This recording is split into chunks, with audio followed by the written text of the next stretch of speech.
Yes, indeed, folks. The sounds of Typo Negative and the sounds of Total Biscuit here on WoW Radio. It's Blue Please. It's Friday night. It's wonderfully entertaining for me, anyway. I don't know about the rest of you. Some of you might not like it. In which case, you're very, very mean. That's all I can say. No! None of that self-pity from me. It's time for some content, folks. Let me throw out a little bit of a proposition for you. See if I can get you riled up. Maybe say something controversial, because Lord knows I never do that. Casual players do not exist. There, I said it. Just wait for that to sink in for a little while. Casual players do not exist. Now, what exactly is my basis for such a ludicrous remark? Well, let's have a look at it. Now, the next two segments of the show are kind of going to be linked together. The next segment I'm going to talk about is actually badge rewards and the history of raid content and accessibility, but it's going to mix together somewhat with this topic. Because there used to be a pretty solid definition between hardcore and casual. And that definition was basically raider, non-raider. That was back in the day. That was a long time ago now. And you might ask, well, what was the difference? Why was a casual player a non-raider? And why were hardcore players raiders? Well, let's have a look at the attempted definition of casual. I suppose it would be kind of tricky to define casual. Casual is a very, very vague term. And indeed, I believe it's got perverted in such a respect over the last 4 years that it is now unusable. And indeed, the definition of casual player that originally occurred simply does not exist in the player base anymore. Let's have a look. Back in the day, raids had a rather high threshold of accessibility, and that threshold was created for two reasons. Firstly, and the most obvious reason, and perhaps the most prominent, was the fact that raids required 40 men. 40 men! Not women, men. Children not invited either. 40-man raids. Men, and possibly bears. 40 bear raids. You know what I'm talking about. That's a little bit of a problem. You can't really organise 39 other people on a whim. It's not something you can generally pug, and indeed, pugging didn't really happen for a while for raids. That and the fact that they also had achievements on a lot of the raids. Black Temple? What am I talking about? Blackwing Lair required an achievement. It wasn't a very big achievement, but it was an achievement nonetheless. Molten Core required an achievement. Elixir required an achievement. And indeed, they got rid of achievements somewhat for Zul'Gurub, AQ20 and AQ40, although I suppose you could count the world event for Anchorage as a server-wide achievement. And then achievements came back for Nax, although those achievements were simply, you could buy your way in, effectively. So it really didn't serve all that much of a purpose other than to deprive people of money. Rather unfortunate. Oh well. Now, sorry, I'm being chastised in Skype by my wife. It's like, you sexist bastard, I did more content than you did. Like, yeah. It was a joke, sweetie, please forgive me. Cowards in fear from the womankind. Now, anyway. The accessibility argument, and indeed the difficulty argument, came into play. The idea being that there wasn't a proper bridge between raid content and 5-man content.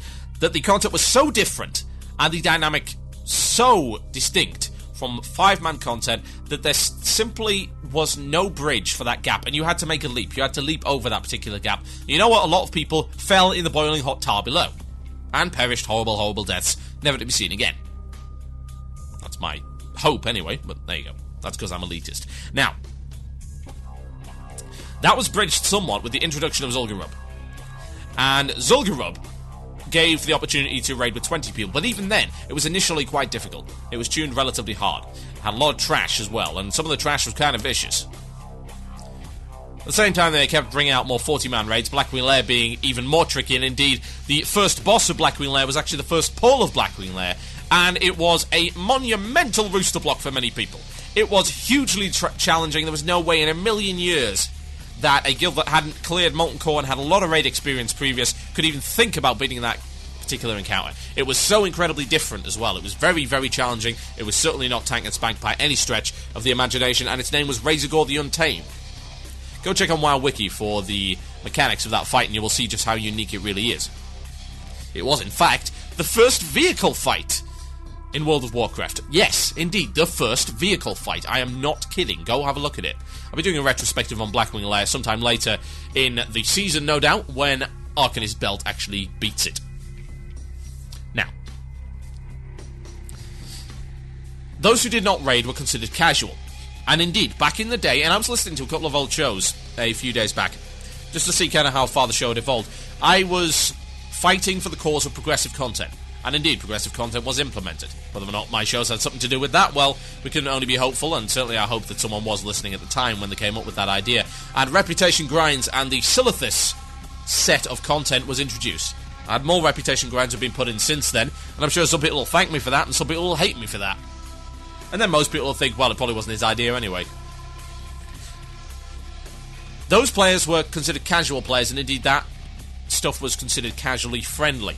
Now, PvP was not considered all that casual-friendly back in the day, as it is now, for instance, because it was incredibly time-consuming to get anywhere. It had a tiered ranking system, from rank 0 to rank 14, and the gear that you gained access to was dependent on your rank. It's quite similar to the way that, say, the arena system now works, in that you have to have a certain personal rating. Now, back then you had to have a certain rank. The problem was, it wasn't on the basis of the 1500 plus or minus system that is currently in place in arenas, whereby it's supposed to measure your relative skill in comparison to everybody else.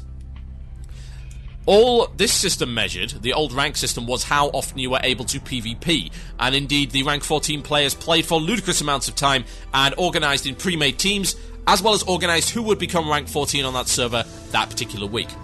It was a very flawed system, although it had some attraction, don't get me wrong, but it was still very flawed for the vast majority of people and was taken out, to be replaced by a more linear pay points get epics system, which I didn't really like either, but, well, there you go. PvP in WoW is certainly a topic I don't really want to get onto too much, because I don't honestly like it all that much.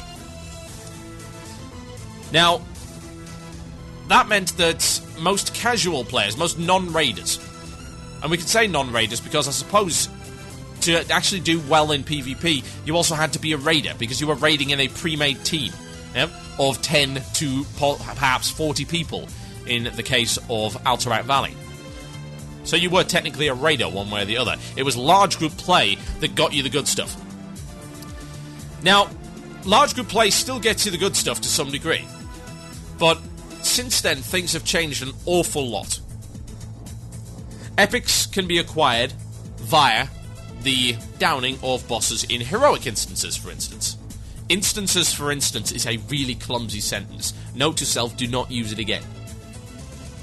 You acquire badges, emblems of heroism, emblems of valor.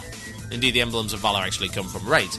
Emblems of heroism, and the badge of justice, which was part of the Burning Crusade content, dropped in heroic instances. You could trade these in for epics, and it was a reasonable system. Later on in TBC, when Sunwell came out, they introduced a new wave of items that could be acquired also with badges of justice. There was no other kind of badge. It was all badges of justice there. You know, we didn't have the two-tiered system that we have now with heroism, valor, and then, of course, conquest, which is coming with Ulduar. We didn't have that. It was one tier. The problem with that was that the badges they then introduced, the badge loot they then introduced, was more powerful. Now, I don't want to go too far into this, because this is something I'm going to be coming on to later in the program.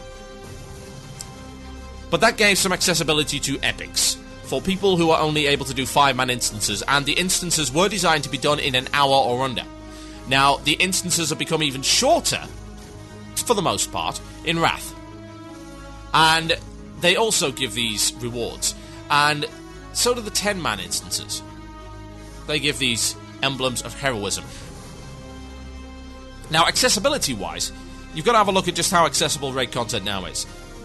The idea is that they have nerfed raid content down to a level whereby anyone can enter it and have a shot. Now, the argument was made quite a while ago that Karazhan, for instance, in TBC was too hard. It was something that raiders could trounce just fine, but non-raiders were going to have incredibly difficult time with it, particularly with Morose onwards. Morose was a pretty difficult fight for anyone who hadn't raided previously. So the raiders got raidier, and the non-raiders weren't able to raid at all, because they were not given Raiding 101. Now that was, apparently, is the point of the new content. It is Raiding 101.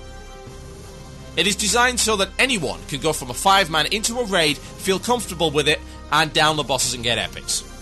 Now, I have expressed my dismay and disappointment at the ease of Wrath of the Lich King content, but it has to be borne in mind. You have to keep this in your heads, that the only reason I object to that is because there is nothing else for us to do. This would not be a problem if there were 6 instances instead of 1 and 3 little ones, one of which is barely even classified as a raid. If there were lots more instances, then we wouldn't have this issue. Wouldn't be a problem. We'd be doing the hard stuff, other guys can do the easy stuff, and hopefully because they've gotten their raid 101, they will eventually graduate to the higher tiers of raiding.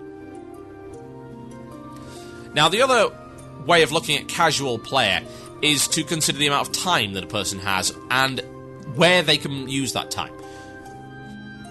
As far as I'm concerned, there are 2 kinds of schedulely challenged players, which is a term that I've just coined, schedulely challenged. One doesn't have a lot of time, and another doesn't have a lot of time in a block. Raiding requires block time. It requires you to be able to dedicate a certain amount of time to getting a specific thing done. And that is, of course, a raid dungeon. Now, that can be a problem for those who are schedulally challenged, who do not have that kind of block time. However, with Wrath, we've seen that 3 of the 4 instances can be beaten in 10 minutes. Now, if you don't have 10 minutes, MMO's probably not the best idea for you. In fact, actually, gaming, not the best idea for you. Please, I hope you're doing something important with your life. Really. Because 10 minutes? The biggest instance is, of course, Naxxramas. Naxxramas consists of 5 wings total. That's 4 wings plus Saffron's lair thing. Now, each of these wings can be beaten in under an hour. The Spider Wing, indeed, can be cleared in about 30 minutes. Some of the others take a little bit longer due to the amount of trash and the number of bosses, but they can all be beaten in under 1 hour. This counts for 10 and 25-man versions. Meaning that the schedulely challenged should not have an issue doing raid content anymore. Indeed, they have been given the chance, they've been given the opportunity to go into these raids and prove what some of them have been saying. That is, they would be just as good as the hardcore raiders if they had the time. Now, of course, that's the most polite way of putting it, because a lot of entitled casuals, which is a different group entirely that I'll come on to in the next segment, have claimed that LOL, WoW is aimed at no-lifers. And they go to great lengths to prove that those who are good at the game and who have got lots of different epics and are succeeding in the raid game are no-lifers, and lol, I would be just as good as these guys, but I have a life. I'd be going out tonight with my friends to drinking. I don't think they say drinking, that's kind of Swedish, isn't it? But whatever. I suppose the Swedish might say drinking. I usually say drunken. Now, they were given the chance to prove that, yes, we can do just as well. They were given the opportunity to enter something that is entry level. Something that should hopefully be Raiding 101. That is what it was designed for. It's a very low threshold of entry. You can enter Naxxramas with a pug, which is something that was not particularly well known before that. TBC, not a lot of pugging going on there, at least not before the 30% nerf. Karazhan started to get pugged, maybe Gruul's Lair, maybe Magtheridon if you're lucky, but you didn't see all that many pug SSCs or TKs, not before the nerfs, oh no. What about pugs pre-TBC? Not an awful lot of them either. Indeed, most of the pugs, quote-unquote, pre-TBC, and indeed I was part of these groups, were run by guilds. They would have maybe a core of 10 to 15 raiders, and the rest would be buyers. They would come along as part of a pug, and they would buy epics with gold. I'm not kidding. We sold epics for gold. We gave spots on the raid for gold. They would come along, get their items, they would pay money, and then the guild would split the money amongst those who would come along. So, it was pretty cool. I actually enjoyed it. I made quite a bit of money that way. And it gave people the opportunity. But that was how pugs run. Now, you can pug anything. You can do it at a time that suits you, because all you need to do is find a pug that's running at the time. And there are loads of them. There are constantly people saying, I'm setting up a pug for this, blah, blah, blah. 3 of the 4 raid encounters can be done in 10 minutes. And the big raid encounter can be done by splitting it down to wings. You don't have to do every wing every week. Or maybe you could split the wings over 4 or 5 days. You can do that. That is why, as far as I'm concerned, casual players no longer exist. There are simply those with less time and those with more time. They both have equal access to the content, and they both have equal opportunities to prove their mettle. Now, whether or not they do that is really entirely up to them, and I don't believe that Blizzard should cater any more to the casual quote-unquote playstyle that is obsolete, well out of date, and should not be wielded as it is, as a weapon, against those who are actually good at the game. My name is Total Biscuit, and you're listening to Blue Please here on WoW Radio. I'm going to play some Scar Symmetry for you. The name of this track is Fear Catalyst. I'll be right back after this. Enjoy.